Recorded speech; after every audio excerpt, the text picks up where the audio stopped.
again. Okay, so if you did watch the 10 pros, this is now the 10 cons of being a massage therapist.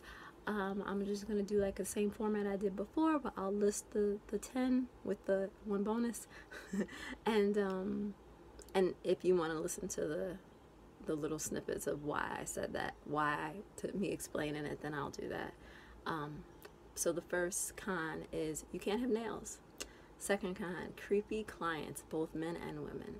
3, men have a harder time than women. I'll explain that. 4, when you don't help or see improvement. 5, spoil for other jobs. 6, expenses of CEUs, renewing, taxes, etc. 7, maintenance on the job, laundry, etc. 8, uniform. 9, discernment. 10, being sick.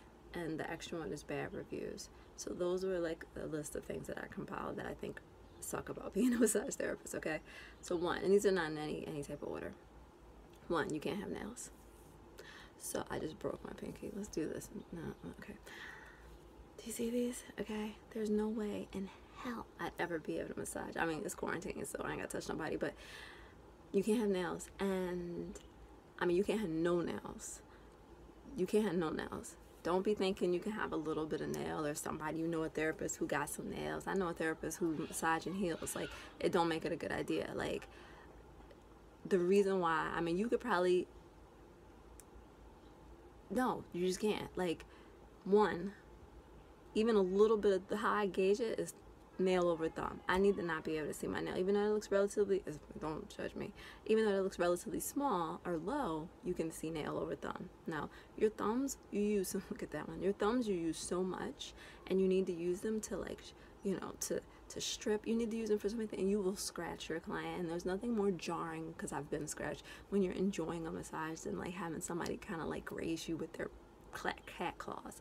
So not only is it jarring for the client, not only does it impair like what you can do, how good you can do, because you can't do you're not working with, like, you know, this part, because you start to adapt and work with this part, which starts to like hyperextend it. It's just bad. But 3, it's not clean. It's not hygienic at all. You do not want people's dead skin up in your nails. You do not want people's built up sweat, built up whatever. Like, you clean your hands thoroughly. You do not want a spot for fungus to breed, or for, like, that's just disgusting. You just don't want that. You just don't want that. And even though I kept my nails all the way really low, I still had an antifungal like finger thing, because every now and then I would get like a little pain in the like bed, the nail bed, and I knew it was fungus, and I would like hit it with that and it would go away. But like, that's a real thing. Like, getting some finger fungus is real. So yeah, you can't have nails, sorry. 2, creepy clients, men and women. So yeah, you get creepy clients, and I don't even mean just like the obvious like sexual creepy. I mean just like weird, and like you can't kind of like scary sometimes. Like, I've been legit in the room and kind of just been like, is this person like normal? Like, is this person okay? And you're in the dark alone with the door shut with somebody on the table. Like, I've had to more than once, not a lot, but like check around the table to make sure there was no like weapons or something when I came in the room, just because I was like scared. I know that sounds really crazy, but like, maybe I just am really paranoid, but I'm like, I'm a black female. Like, somebody could come in there with some other intentions. I don't know. You know what I mean?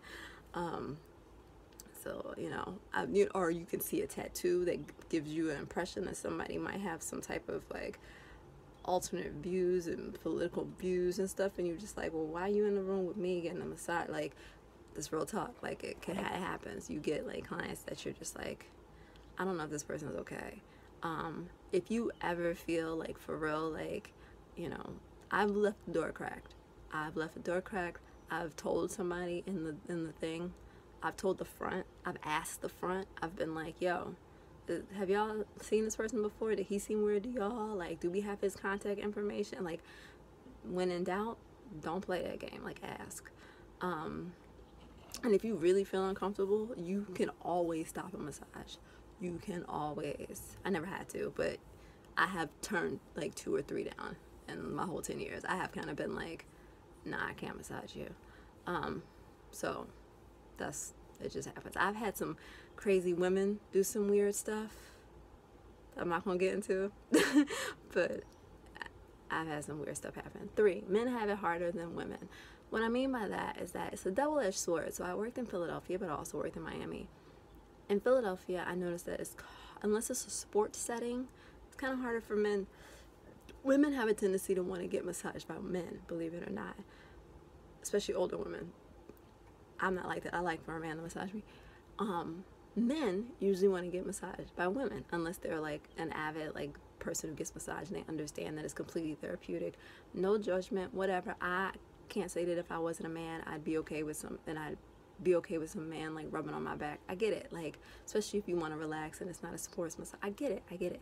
So a lot of times men don't get as much work, or they have to worry about like, because it's you in that room by yourself, and if a girl say something happen, if a female client say something happen, it could start a whole slew of trouble for you. So I think that the risk factor is actually worse for men. Honestly, men will try women sexually, but men get embarrassed really quick. So all you have to do is like nip that in the bud real quick, shake their hand real quick, you know what I mean, like do one of these real quick, or kind of like, you know, ask them, are you okay, like real stern, and then they'll leave you alone. They'll stop. Like all you gotta do is just like put them in check, but you have to do it quick. Put them in check right away and let them know it ain't this type of party. And then they usually be embarrassed and probably be laying there thinking about how embarrassed they are the whole massage. So yeah, and even in Miami, the men I feel like had it harder because there was a lot more of a homosexual clientele, and so there was more work for them because there were men that wanted men, but they would tell me about them getting sexually like advances like made at them, and they could be straight guys, they could be gay guys, whatever, but like that was kind of a thing for them, that was like uncomfortable. So to men and women, straight and homosexual, please do not flirt with or make your therapist uncomfortable, even if you think you're just being friendly. Like it really just don't do it. We don't need compliments or anything like that. Okay, 4, when you don't see improvement. Sometimes you be working on somebody forever and like you tried everything in the toolbox and like nothing is working. You're like, what's up? You just gotta send them to somebody else, either another therapist.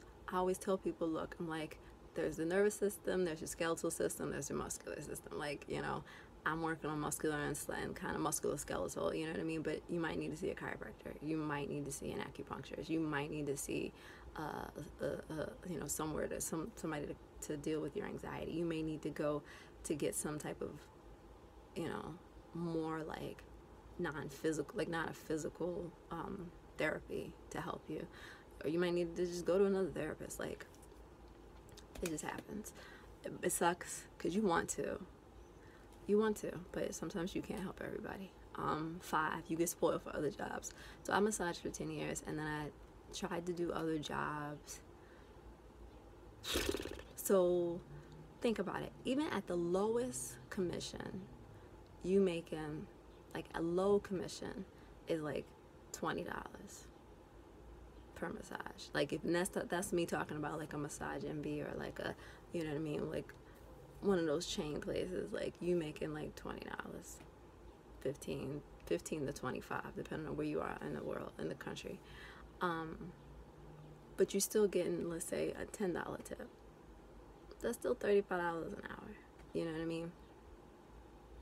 Now, when you work at a nice spa and you're getting 40% commission, and their massages are $120, and everybody tips $20.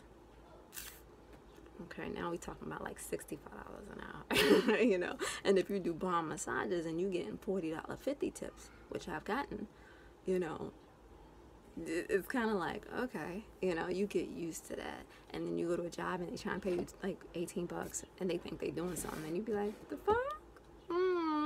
So you get spoiled. 6, expenses.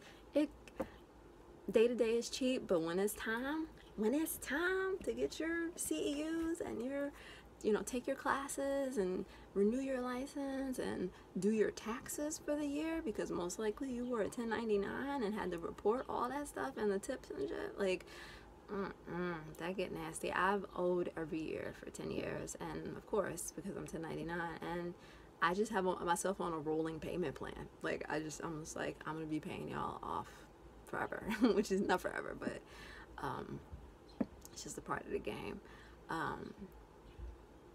Yeah, every now and then you get a job that's a W-2, or like you're actually an employee and they take taxes out, and that's awesome, because I prefer that. But like, but most of the time you 1099. Okay, I'm almost done. Maintenance on the job. So a lot of jobs, unless it's a higher end one, even if it's a higher end one, a lot of times just to have people, if they don't have a spa attendant, like, the therapist pick up the slack sometimes. And I've done both. I've worked at places where like the therapist really, I mean, we was doing the laundry, we were cleaning the towels, we were cleaning the hot water, the whatchamacallit, we were everything. Why can't I think of the name of that? Anyway, where the therapist had to divvy up all the responsibilities of like cleaning. I don't prefer that. I don't like the workplaces like that. But I get why you would have that work. I get it. So sometimes that can suck, because if you don't like to do chores, that's gonna bother you. 8 is another one that might not or might bother you. Uniform. I hate uniforms. I like to be able to, like, you know what I mean, like, come in wherever I want. So having to like wear a uniform, and sometimes they be ugly, like ugly, bland, like ill-fitting, uniform.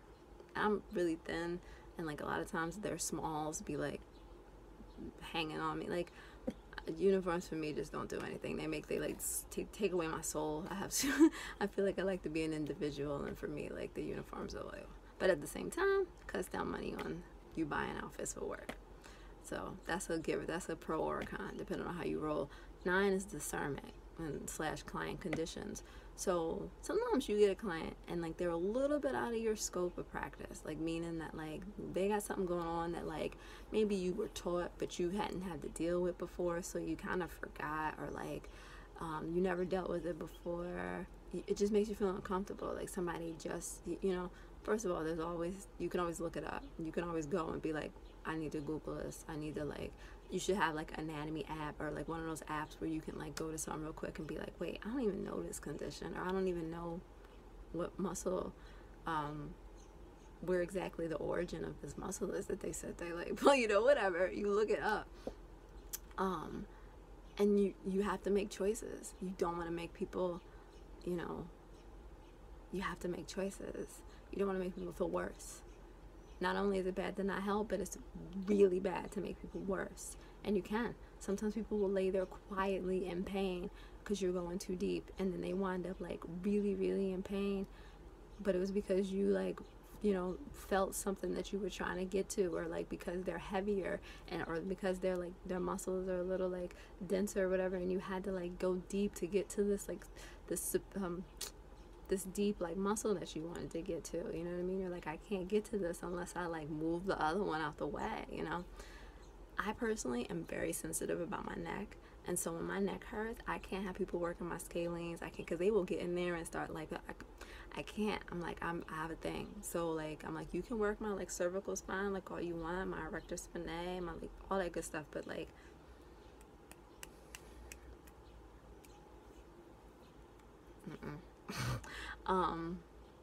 so yeah, discernment. 10, being sick. So when you are sick, you have to stay pretty healthy. You need to stay pretty healthy. You're moving around, you're like touching people, and you get in contact with people. The people that I have had to turn down was because they were sick. I think 2 out of the 3 was because they were sick, and I was like, I'm not jeopardizing me or my other clients by having you on my table, even though I sanitize and stuff after, still having you in here in this closed space with no windows, coughing and sneezing and hacking up your lungs. No, like, you need to go home, get better. I'll see you in a little bit. You know what I mean? Like, being sick sucks. You don't want to get sick. It affects your money. There's no like vacation time or sick time or nothing like that. So it's like, if you out, then you out. And let's say you only working 2 days a week, you know, so like one day is a hit, you know. So you need to be on it. You need to be on taking care of yourself. You need to be on making sure that you feel good, making sure that you're stretching, making sure that you're getting massages. Because if you get sick, you know, virus-wise, but you can also just hurt yourself. Like, you just have to really, like that movie Death Becomes Her, like, you need to take care of your body. So yeah, that's important. And you can't massage nobody sick, you know. So it's like, even if you feel something coming on, like, it's just, you can't play that game. And finally, the last one, which is the extra one, is bad reviews. This one's like not really a big one, that's why it's just an extra one. Sometimes people they might not put a review on Yelp or anything like that, but sometimes people just don't like your massage, and you try really hard. Sometimes you don't try. Sometimes something happens and you really have to pee, or like, you know, you were off, you know, you weren't your best. You do try, but you know you weren't your best. You weren't on your A game, or like I said, you felt sick. You felt like nauseous, not because you were contagious sick, but because, like, for me, I have acid reflux. There has been multiple times in massages where my acid was going nuts, and it was so hard for me to bend down to work on something. Like, I couldn't do the body mechanics, and I was like on my knees and trying to do all these like workarounds. In the meantime, feeling like I'm gonna puke on myself. Emotionally, you can be fucked up. Excuse my French. You could be messed up. There's been plenty of times when I've been these songs that come on in the spa, be all like, whatever, a song could come on and it hits you in a certain way, and you'd be like ready to cry because you and your boyfriend just broke up. Like, it's real. So sometimes you just don't have it to give, and you get a bad review. Somebody's like, felt like she was off, she wasn't paying attention, she didn't do what I asked, you know. To me, if somebody says that, though, then you need to, like, what, you know, if you weren't conscious of it and didn't realize that you were off, then that's something you need to check, because you need to do what people ask. And I hear people complain about that all the time, that like their therapist like didn't listen to what they said. And I'm like, did they not listen, or did they not communicate to you what they were doing? Because just because you tell me a certain area hurt, don't mean that's the area I'm gonna work on. Because if I see inflammation, or if I, like, you know, I'm not gonna work on that area. I'm gonna work on the area around it, or the anterior. Like, I'm gonna work on the area that actually to loosen up, or you know, above it, whatever. Try to like do some lymphatic drain. Like, I'm gonna do stuff, but I might not do what you think I'm gonna do. So sometimes it's a good idea to, like, maybe to catch them bad reviews before they come, is to give your client a little bit of info on what your plan is and why you're doing this. I'm gonna work on this, this, and this because blah blah blah blah. We're gonna see how that goes, you know, because they could be wrong. They could think you did something wrong and actually you didn't, you know. I believe there's been plenty of times where people have gotten a massage and they went up to the front and was like, because they always ask them, how was your massage? And they're like, she didn't really do what I wanted. She like kind of spent a lot of time here, blah, blah, blah. And then they go home and feel better. It's like, I helped you. Like, so yeah, some communicate. So anyway, that's about it. That was longer, sorry. If you have any questions, put them down in the comments. But I hope this was helpful, and I hope that you're a little bit closer to knowing whether you want to become a massage therapist. It is a very rewarding and very wonderful career that changes you in some of the best ways. And it feels so good to have a job where you like help heal people, where your job is to make people feel better. But it's really draining. You really have to be on your stuff, and you know, it can wear you out. It can eat you up if you let it. So good luck out there. Happy massaging.